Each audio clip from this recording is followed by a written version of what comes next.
I think one of the most underrated competencies of a good senior leader is the ability to deal with ambiguity. So I think there's this combination of dealing with ambiguity plus a bias for action. So you have to hold this sort of tension of not knowing but needing to do something. How do you deal with that, or how is ambiguity sort of part of your leadership? Yeah, it is.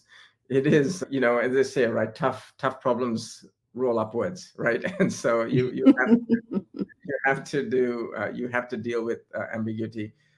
I would say the following, Karen. I think there's a couple of things you have to be able to learn from the past, but not bring the same template and playbook and apply it to every situation. The situation, a different situation, right? I just don't think.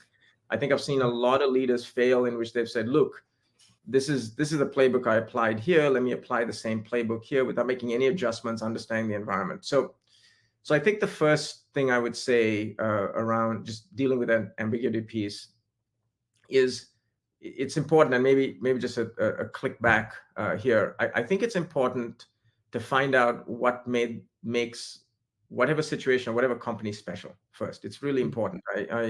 I use a concept called appreciative inquiry, which is Sure. Yeah. which sounds you're very familiar with, but I have just training. Yeah. Yeah.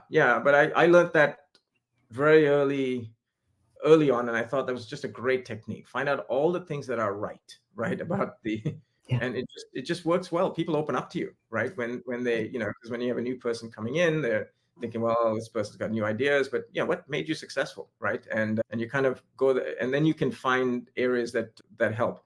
With respect to ambiguity, I think the first thing is you have to be comfortable in getting to a decision that is not going to be always right.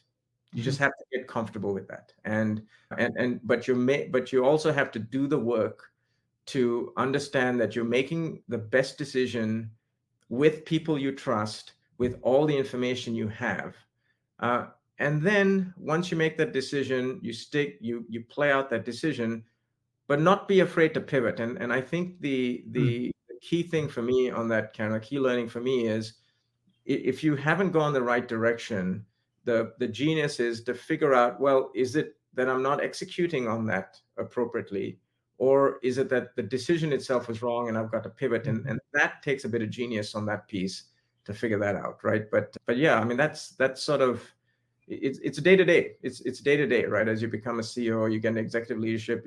You're paid to deal with that ambiguity. Yeah, exactly. Certainty was left behind.